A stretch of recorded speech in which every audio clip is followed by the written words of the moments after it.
Hey everybody, it's James Lindsay. We're doing another New Discourses Bullet here on the New Discourses podcast. I'm going to give you a bullet point summary of a single topic that you need to understand about what's going on in today's world.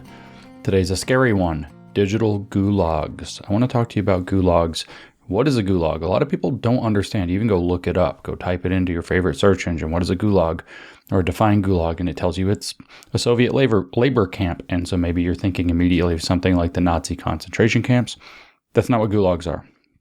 Gulags, using communist ideology that the labor of the hammer and the labor of the sickle, the laborer and the peasant doing their work will transform somebody into understanding who they are as a perfectly social being. Marxism is a religion of self-transformation through labor, through actually work that differentiates him from an animal and that sets him free from the bondage of the division of labor where somebody else is his boss. And by going to a labor camp, a gulag, and undergoing labor, you learn the value of labor to building the society from the perspective of the Soviets or from the perspective of the communist doctrine.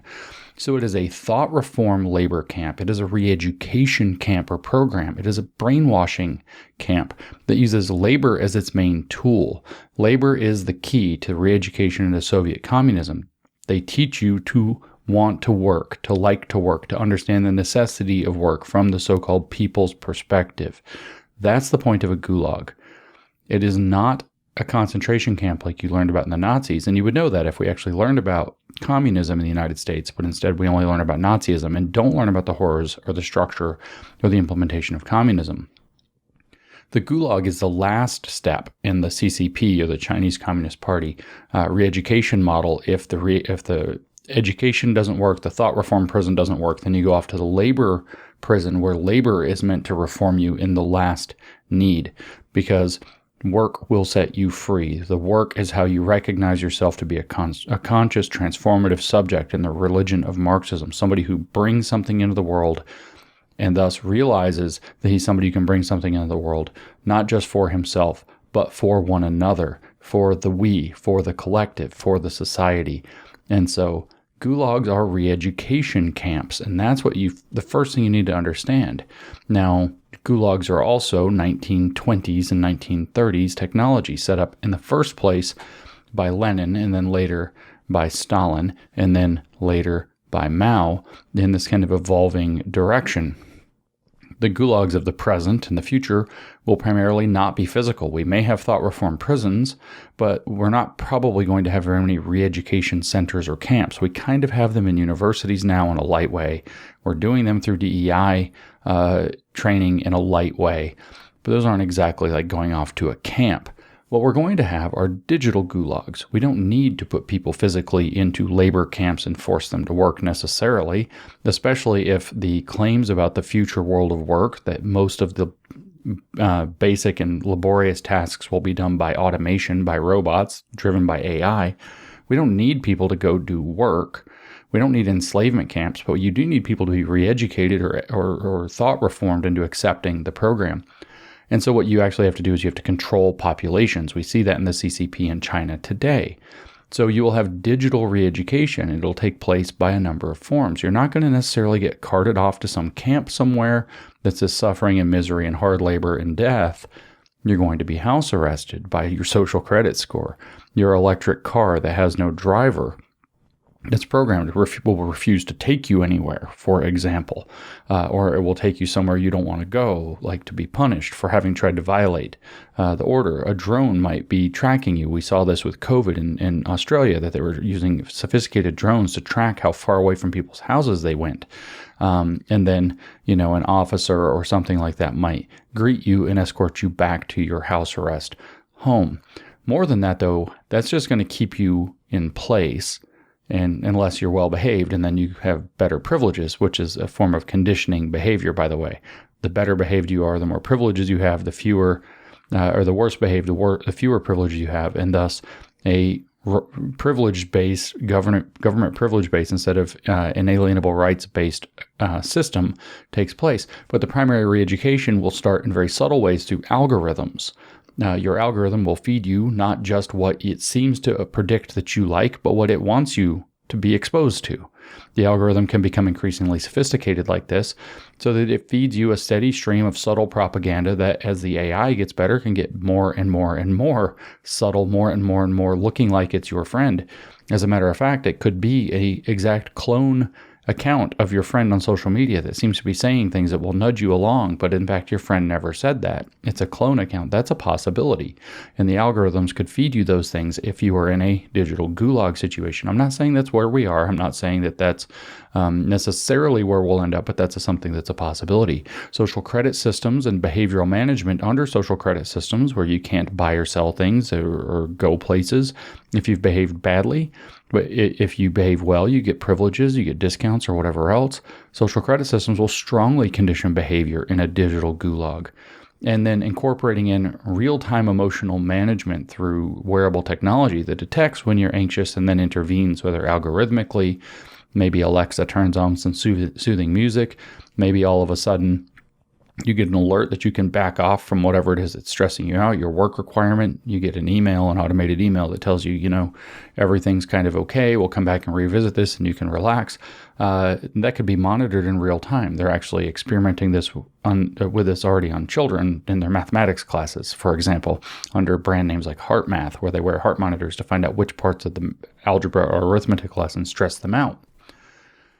The algorocracy or algorithmic governance or algorithmic tailoring method of this is actually pretty well developed already. It uses what they call nudge theory. You've probably heard of Cambridge Analytica back during the 2016 presidential election in the United States, which is where this firm, allegedly, this big data firm, used surveys to gather tons of personality data on people and then tailored their advertisements and their social media experience through especially Facebook in order to nudge them or guide them toward the election of Hillary Clinton and away from the election of Donald Trump, or vice versa, whatever the accusation was. Just imagine this on steroids and for whatever purpose whoever's in control of it wants. It could be nudging you toward or away from anybody or anything, a product, a politician, a democratic resolution on the ballot, or whatever else.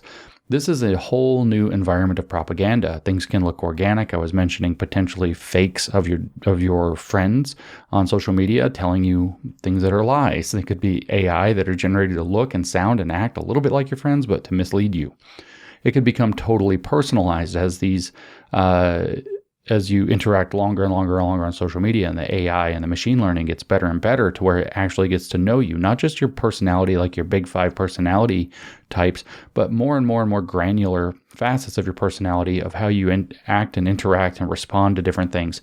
And it could be used to guide you to the correct behaviors and away from the incorrect behaviors in very sophisticated and subtle means. This is what a digital gulag in the future might look like. And this could increase in sophistication essentially without limit as technology improves to the point where you could have, we see things, people talking about implants, but it could go to the point where I've seen things talking about implantable experiences where you download the experience of winning the Super Bowl. They don't tell you that you could also have downloaded into you the experience of being tortured in a terrible prison.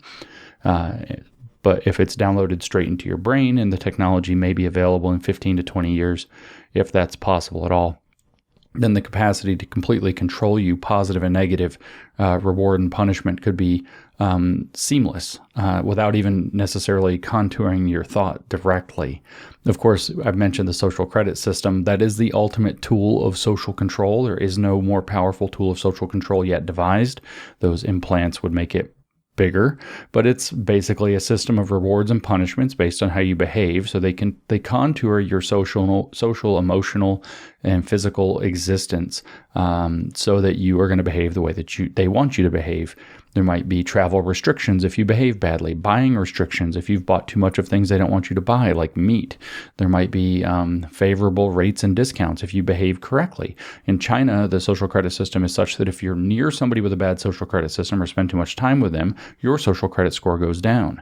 If you do things like watch propaganda videos, your social credit score goes up. They could use this literally even to house arrest you. If you go more than however many feet, 500 feet from your home, 100 feet from your home, 5 kilometers from your home, whatever they choose to set based on whatever perimeter they want to put, your social credit score could go up or down. You can only have so many flights per year. You can only have so many trips by vehicle per year, per month, whatever. This sounds fantastic, but credit cards are already experimenting with this. MasterCard has spending limits on carbon, so they track your carbon purchases and limit you and your future purchases, or you're only allowed to spend so much on things per month or whatever, and they might just cut you off. So in the digital gulag, putting people in kind of a thought reform prison, early 20th century gulag experience would only be necessary for particularly recalcitrant cases that might in fact come up or get you. You might actually get there just by deciding you're going to go to the store or whatever, and your app tells you that you're good to go for that, and you get out and you summon your own electric car, and it comes and picks you up and takes you straight to the prison camp instead because you've been too much of a pain in the ass, and it lies for a while to get you to trust it, so you get in a car that you have no control over, and that's where it takes you. This is what a digital gulag system, plus the surveillance, plus the security, plus the drones, plus the possibility of people showing up to adjust you or arrest you, your social through your what they're watching you do, your social credit system, or even what wearable tech is saying about your emotional states. You think that all sounds crazy, but some of this already exists in education. I mentioned the heart math thing. It's also happening through DEI training in various places. They're plumbing into so-called unconscious biases and implicit biases. They're already deploying. The World Economic Forum listed 14 technologies for the future of social-emotional learning that look like they're doing great. And they listed a number, 12 out of the 14 were AIs, digital AI friends that children are allowed to interact with that are not real people. They're AIs.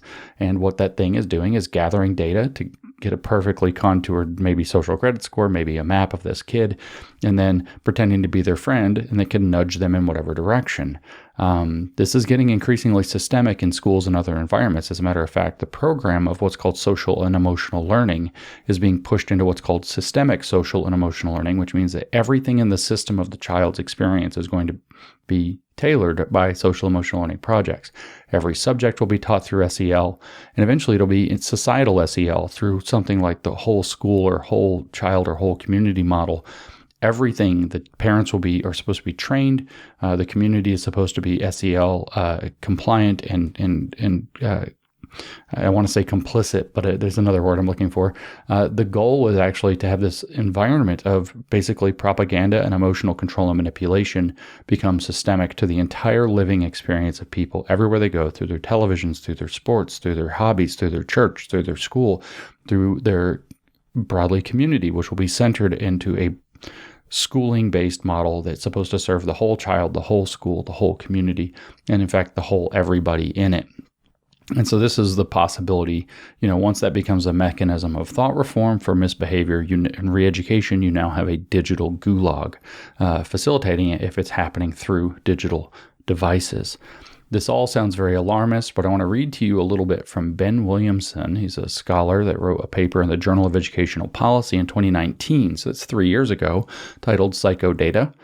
And he tells us that this is exactly what the social-emotional learning concept already being implemented systemically throughout schools in every subject, in every affinity, in every club, in every sport, if they have their way, is what it's for. He says the political economy of psychoeconomic expertise indicates that social-emotional learning needs to be understood as a part of a political economy in which the measurement of human psychological attributes is seen as integral to economic forecasting and political management of populations. That's not ambiguous. Political management of populations, and if you want to add in economic forecasting, that's straightforward. That's digital gulag territory. That's what it can look like. That's how they will condition people in the future to be perfect economically forecastable entities who don't buy or sell when they're not supposed to, but do buy and sell when desired, who don't engage in subversive activities or any activities against the regime. He says, there's Williamson again, says the program of building an infrastructure of social emotional measurement is integral to the social emotional management of the digital economy. By providing evidence of the development of the characteristics, personalities, and behaviors required to preserve human capital in an AI-dominated future. As such, emerging social-emotional learning policy agendas instantiate a new mode of psychoeconomic governance within education, when underpinned by a political rationality in which ideally society is measured effectively through scientific fact-finding and subjects are managed effectively, that means emotionally, through psychological intervention. Subjects are managed at the level of their emotions through psychological intervention. That's based in how they're gathering the data on you, maybe in real time. We're talking digital gulags, digital reconditioning or re-education. Constructing an infrastructure of SEL, Williamson says, measurement is central to the enactment of this goal. He then goes on and says much more explicitly, as a hybrid of psychology and economics, behavioral economics has become central to how many governments formulate public and social policy, rejecting standard economic models of behavior that assume humans act through rational decision-making and self-interest. Behavioral economics has instead focused on the irrational aspects of human behavior and the inability of people to act in their own long-term best interests. Nice set of assumptions are working from there, hey? Consequently, new kinds of behavioral government have been designed to nudge people, that's your nudge theory, to make better choices that might benefit both individuals and the political economy, using behavioral, psychological, and neurological insights to deliberately shape and govern human conduct. This is digital gulag territory. These forms of behavioral government comprehend behavior as exceeding individual acts of calculated self-interest and strategy, instead involving emotional responses, habits, social norms, and the automatic, unconscious, and involuntary aspects of human action, which might nonetheless be predicted, enhanced, and exploited.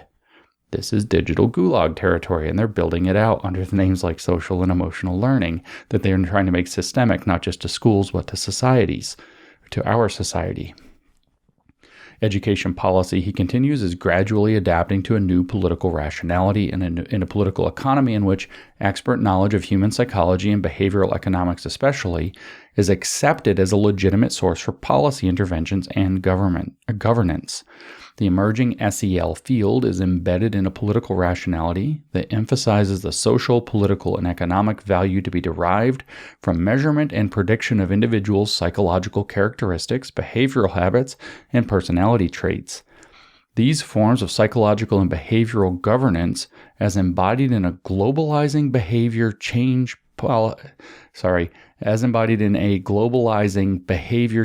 policy agenda, are dedicated to the intentional shaping of human action, emotions, and personal character through the development of scientific insights, experimentation, and methods. Feitzma terms this a psychocracy, or a technocracy with a psychological twist. Government by psychology, delivered to you by AI-driven apps in your digital gulag. That is, a form of public decision-making that reduces the world of policymaking to a rational, instrumental, and top-down affair dictated by psychological expertise. The infrastructure of social-emotional learning measurement examined in this article is a socio-technical instantiation of the political rationality of psychocracy within the education sector.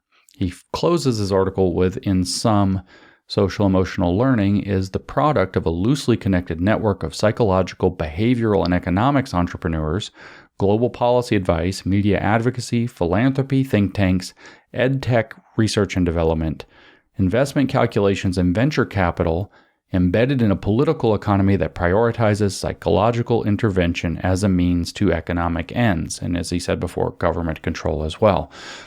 So re-education in the future will almost be wholly digital.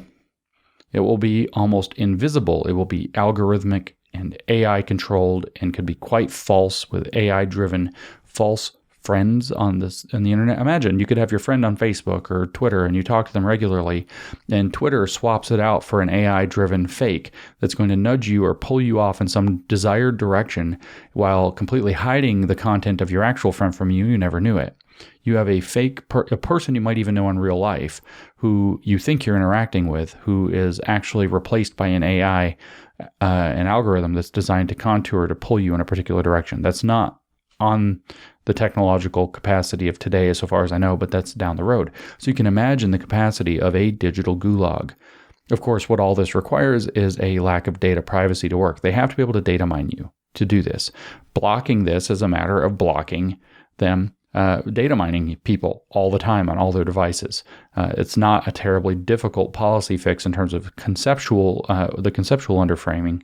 It's difficult in terms of getting the political will to do it, because the power for governance, the power for economics, for corporations to predict perfectly to get you to buy and sell or buy particularly as they want you to behave particularly exactly as they want you to implement social control when you start to behave the way they don't want to, and thus to re-educate you to fit with the prevailing norms that they want in society, the new values they want society to be based on in the 21st century, will be unparalleled in the digital gulag, which, if they do it smoothly, you would never even know you were in. And so this has been my quick 20-minute dip into what a digital gulag is, why we have every reason to believe that it's already being implemented, at least in experimental forms, through education of our children, whom they're using to data mine and build out this program, so that as they grow up, they'll grow up into a world that's perfectly contoured to perfectly condition them however they need to be conditioned in order to achieve the ends that the people in control of these softwares and these programs and these companies and tech companies and governments want them to be. That's the problem of the future. The future is not Soviet re-education gulags and some labor camp in Siberia. It is digital gulags where you're stuck in your house, you almost never leave.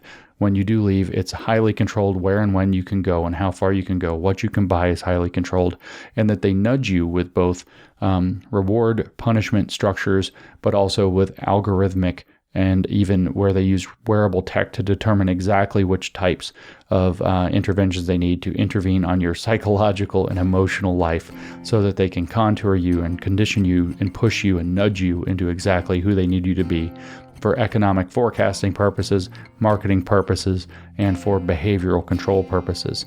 This is a tremendous fight for our times, and we must understand it, and we must grapple with it, and we must stop it before it can take root.